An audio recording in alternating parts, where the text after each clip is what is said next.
చేసుకున్నాను. దావీదులాగా ఇండియా భక్తులాగా ఏసైలాగా మనం ఏం చేయాలి? కన్నీరు కాచడం నేర్చుకోవాలి, ఉపవాసాలు కూడా నేర్చుకోవాలి. అర్థమైందా? కన్నీరు కాచి దేవుని సన్నిధిలో మోకరించి ప్రార్థించడం నేర్చుకోండి. కన్నీరు కాచండి, మంచి సహవాసాన్ని వెళ్ళండి, ఒక్కొక్కరికి బోధ వినండి, దేవుని వాటిని ఎక్కడ పడుతుందో వినండి. యూట్యూబ్లన్నీ తిప్పి అన్ని వాక్యాలు అవుతాయి, అన్నీ కాదు, అన్నీ మంచి బోధలు కాదు. పరిశుద్ధాత్మ దేవుడు మాట్లాడతాడు. మా ఇంట్లో పాస్టర్లు ఉన్నారు, పిహెచ్డీ చేసిన వాళ్ళు ఉన్నారు, మా ఇంటికి గారు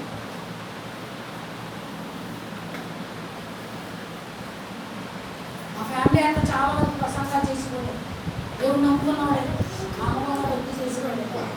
పరిశుద్ధాత్మ దేవుడు ఒకరోజు ఆ పరిశుద్ధాత్మ అనే మాట అనేసరికి నా కుటుంబం ఆ వాక్యం నుంచి కట్టబడిపోయాను, కట్టబడ్డాను దేవుని వాక్యం.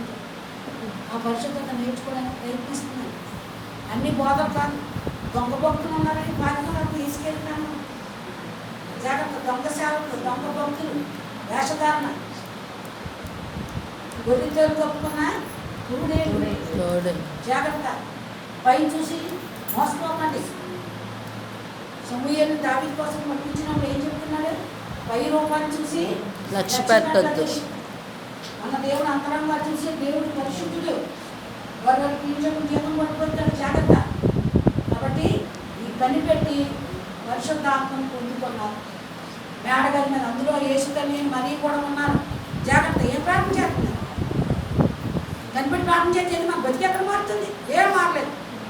నేను చూసిన దగ్గర చాలామంది చూస్తున్నాను. నేను ఎక్కడ ఏ ప్రవర్తనలో నాకు ఆ విశ్వాస జీవితం, ఆ జీవితం కనబడటం లేదు.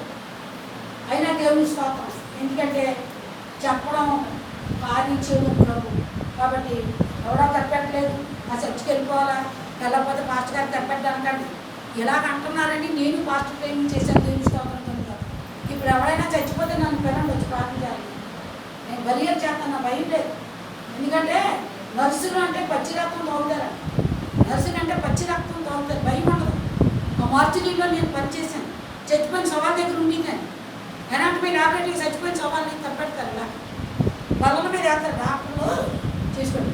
ఫస్ట్లో ఈ ఎనాటమీ ల్యాబొరేటరీకి వెళ్ళి దారిలో ఈ కాలువలు ఉంటాయి, మన ఇన్స్టిట్యూట్ కాలువలు. ఆ కాలువల్లో ఎటుంటుంది మనం ఈ రోజంతా షోకు చేసుకుంటున్నామా? చచ్చిన శవాల్ని బయట పారేస్తారు. ఈ ముండాలు, చేతులు, బొర్రల కప్పాలలో కాలువల్లో ఉంటాయి. ట్రైనింగ్లోకి వెళ్ళిన ఫస్ట్లో చూసేది ఏంటి? మానవ శరీరం ఎంత జ్ఞానమైంది చూడండి. కానీ మనకు దేవుడు ఘనత ఇచ్చాడు. అర్థమైందా? ఎందుకంటే మనకు ఘనత ఇచ్చాడు. మీరు చూస్తే నమ్మరం.